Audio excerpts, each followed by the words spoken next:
안녕하십니까. 사랑하는 신학생들, 오늘부터는 3월부터 시작하는 기독교 철학론에 대한 강의를 코로나 바이러스 때문에 한 달간 학교가 미루어지고 4월 달에 수업이 시작이 된 여러 가지 영향으로 3월 한 달 수업을 인터넷 강의 영상을 통해서 진행할까 합니다. 기독교 철학 오늘은 제1강입니다. 오늘은 주로 이 철학에 대한 서론 부분을 말씀을 드리고자 합니다. 신학교에서는 철학이라는 것은 일반 대학교에서 하는 그런 철학과에 해당할 정도로 깊은 내용을 들어갈 수는 없지만 그래도 주요 철학 사조에 대해서는 배워야 되고, 그러는 과정에서 19, 20세기에 등장하는 기독교 철학을 여러분이 별도로 또 배우게 됩니다. 먼저 여러분에게 말씀드리고 싶은 것은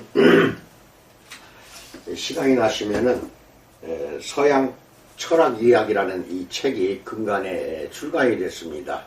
서양 철학 이야기, 크레이그 바르톨로뮤, 마이클 고힌 두 사람이 지은 책이고, 출판사는 IVP입니다. IVP라는 출판사에서 나온 서양 철학 이야기입니다.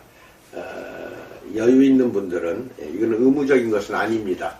여유 있는 분들은 이것을 사서 읽어보시기 바랍니다.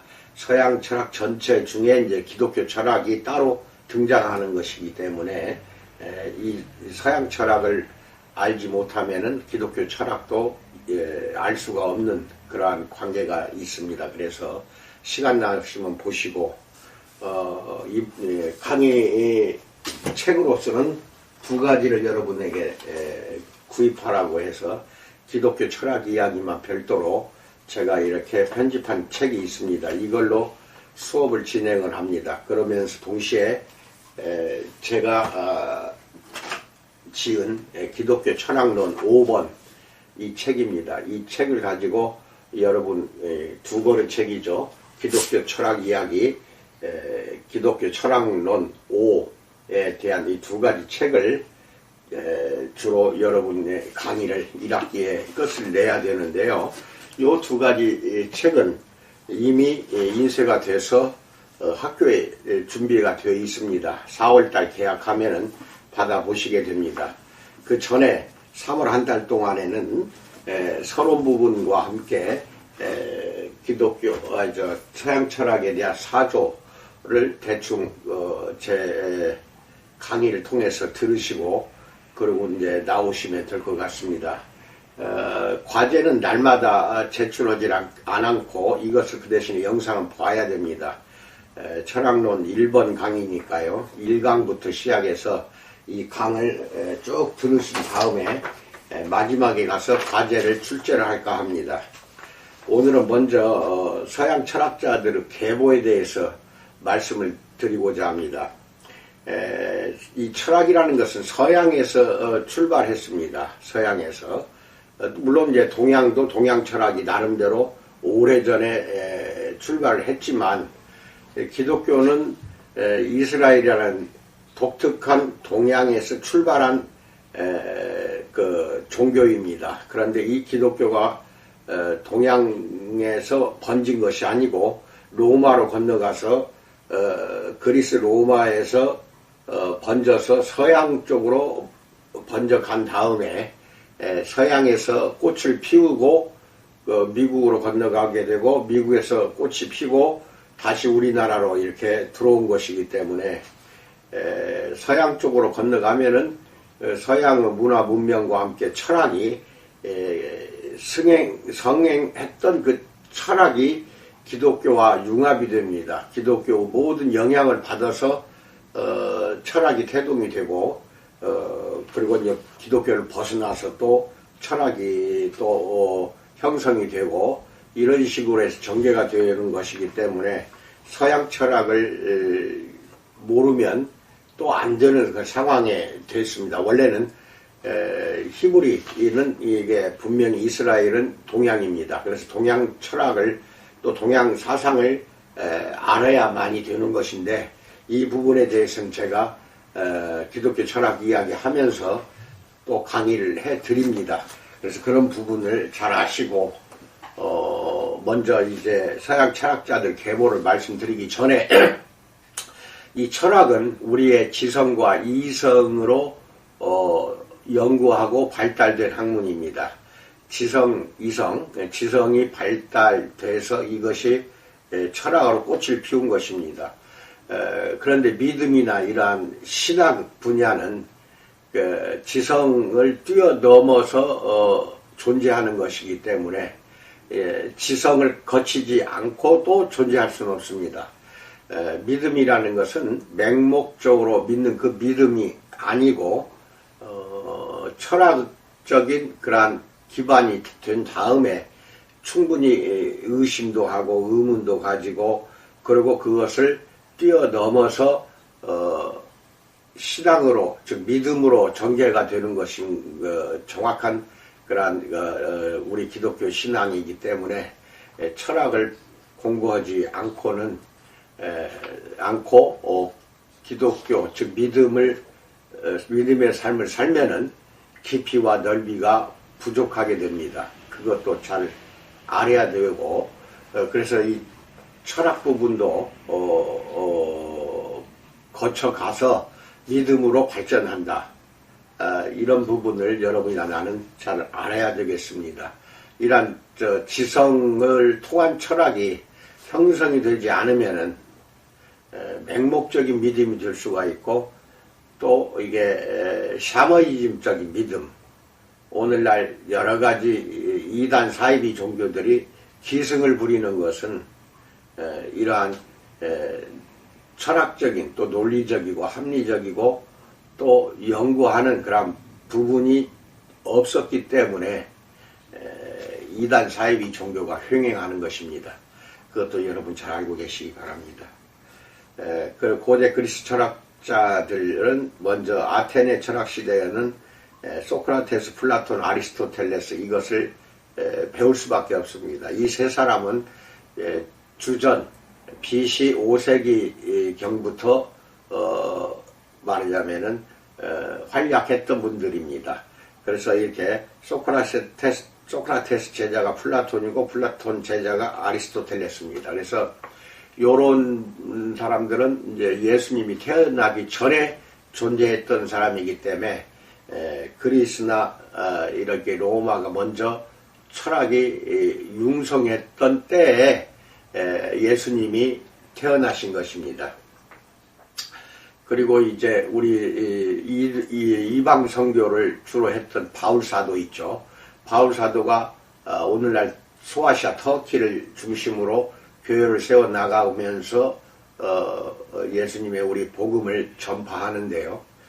이게 자연스럽게 이제 그리스로 흘러 들어가고 그 다음에 로마까지 이렇게 흘러 들어가서 꽃을 피우는 그 과정에서 자연히 부딪힐 수밖에 없는 여러 가지 것들이 있습니다.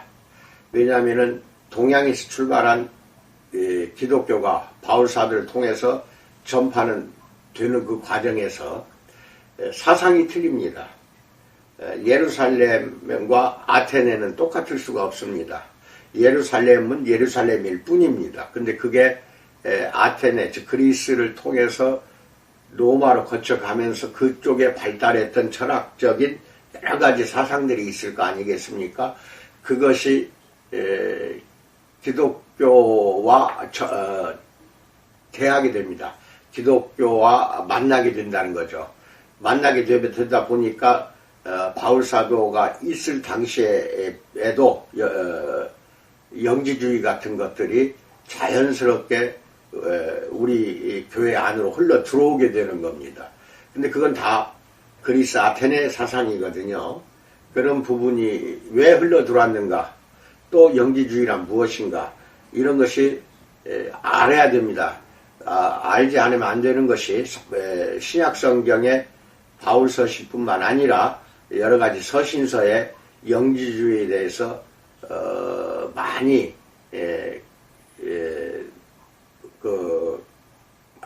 배격하는 영지주의가 기독교하고 틀린다는 거 전혀, 그것도 이제 사입이 하나 이단입니다. 영지주의는.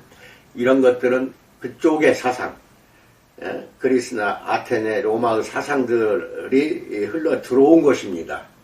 그래서 이런 부분은 이 철학을 알지 못하면은 그것도 이겨낼 수가 없습니다. 영지주의는 그때 한참 12사도가 활약했던 그 당시에도 꽃을 피웠고 그것이 점차 시들어간 것 같았으나 오늘날에도 그 흔적이 영지주의는 남아 있습니다. 또 하나 여기서 보면은 소크라테스를 거쳐 플라톤이 물질과 육체, 물질 즉 육체와 영혼을 이분화시켰습니다. 그래서 정확히 이분법식으로 발전한 것이 그 당시에 그리스 철학이었는데 영혼은 귀한 것이고 육체나 물질은 천하고 낮은 것이다 해가지고 두 가지를 구분을 시켜버렸습니다. 근데 이거는 이러한 이분법적인 사고가 계속 기승을 부립니다. 이것이 또한 우리 기독교로 들어오게 되었고 21세기는 오늘날 이분법적인 것들이 사회에서 많이 볼 수가 있습니다. 대표적인 게 정치권입니다. 보수냐 진보냐 우파냐 좌파냐 하루 종일 떠들고 시끄럽게 해서 피곤하게 만들고 국민들에게 스트레스를 안게 주는 것은 플라톤의 이분법적인 사고가 지금도 존재하고 있다는 것입니다. 근데 이것이 기독교에도 또 교회 안으로도 흘러들어와서 마치 그것이 기독교 철학인 것처럼 기독교의 사상인 것처럼 자리를 잡고 있는 교회들이 너무 많습니다. 절대 아닙니다. 그래서 이 플라톤을 통해서 이 이원론 또는 이분법이 흘러나와 결국은 아리스토텔을 거치고 이 13세기에 토마스 아퀴나스까지도 이것이 자연과 은혜로 또 구분을 합니다. 그래서 은혜가 위에 있는 상위 개념, 자연은 하위 개념식으로 해서 이렇게 잘라놓게 됩니다. 그런데 이 기독교 사상 또 전통 유대교 사상은 일체 사상입니다. 이분법이 없어요. 전혀 없는 것이에요. 기독교 안에는.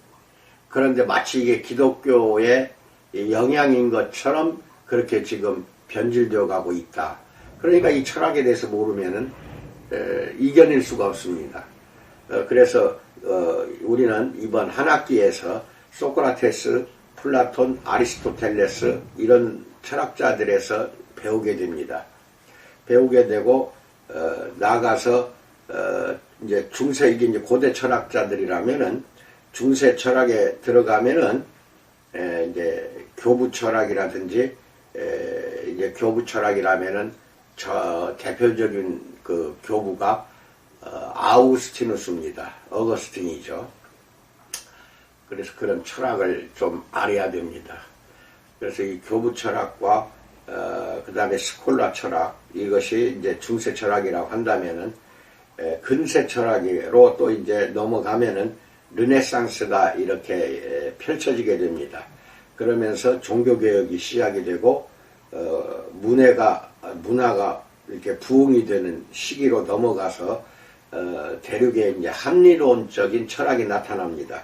그 이제 근세 철학의 유명한 대표적인 철학자는 데카르트라든지 스피노자, 라이프니츠, 그 다음에 영국의 경험론이 또 로크나 버클리나 흉에 의해서 펼쳐지게 되고 독일에서는 관념론이 발전해서 칸트, 피테, 셀링, 헤겔 이런 철학자들에 의해서 이제 쭉 전개가 됩니다. 전개가 되고 현대 철학에 들어와서 유물론이 막스라든지 레닌, 엥겔스 이런 철학자들에 의해서 유물론이 형성이 되고 그리고 그 비합리주의가 또 니체에 의해서 대표적으로 번성하게 됩니다. 그러고 난 다음에 이제 실증주의로 가가지고 넘어가서 콩트라든지 듀이라든지 이런 사람에 의해서 실증주의가 발전하게 되고, 그 다음에 현상학, 후설에 의해서 현상학과 가다머에 의해서 해석학, 이런 것이 이렇게 펼쳐지게 되고, 그 다음에 이제 실존주의로 넘어가게 됩니다. 실존주의에 가서는 덴마크의 스웨렌 키엘케고르가 기독교적인 실존주의자입니다. 그리고 야스퍼스, 하이데크, 사르트르가 다 니체까지도 실존주의자에 들어갑니다. 그리고 이제 20세기에 가서 포스트 모더니즘이 프랑스의 푸코, 데리다 이런 사람들로 인해서 시작이 돼서 21세기 오늘날은 포스트 모더니즘 시대로 이제 접어들게 된 것입니다. 근데 이제 이거 다 배울 수는 없습니다. 다 배울 수는 없고, 주요 인물에 대해서 소크라테스, 플라톤, 아리스토텔레스, 그리고 스웨렌 키엘케고르하고 13세기에 토마스 아퀴나스, 그 다음에 신플라톤 학파에 대해서 제가 여러분에게 전영희 준목을 통해서 메일로 이미 보내놨습니다.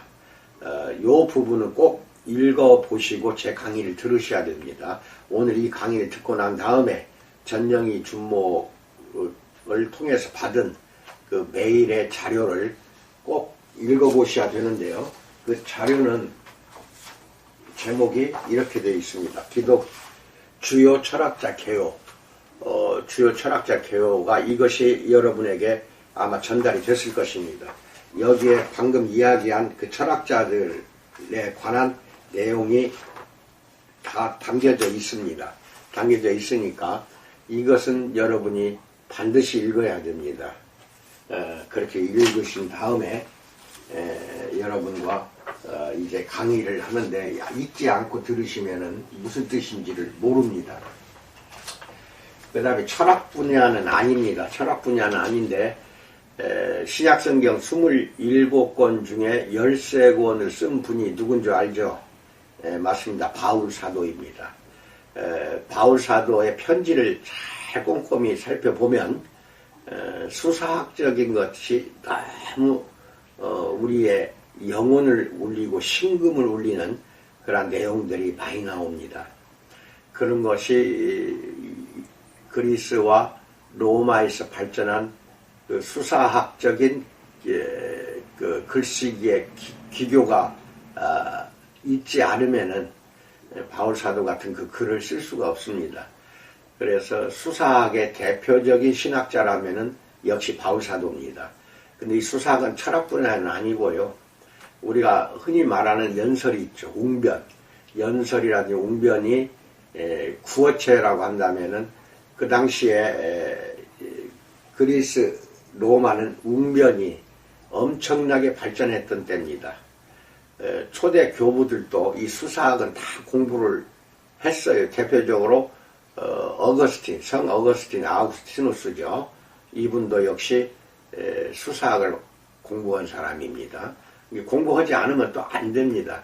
이게 남들을 여럿이 모여놓고 이때는 책이 발전할 때가 아니기 때문에 구어체로 말로 상대방을 설득시키는 기술, 이것이 웅변, 연설 이렇게 이야기하는데 이것이 문어체로 글을 쓴다고 하죠. 문어체로 발전한 것이 수사학이라고 합니다.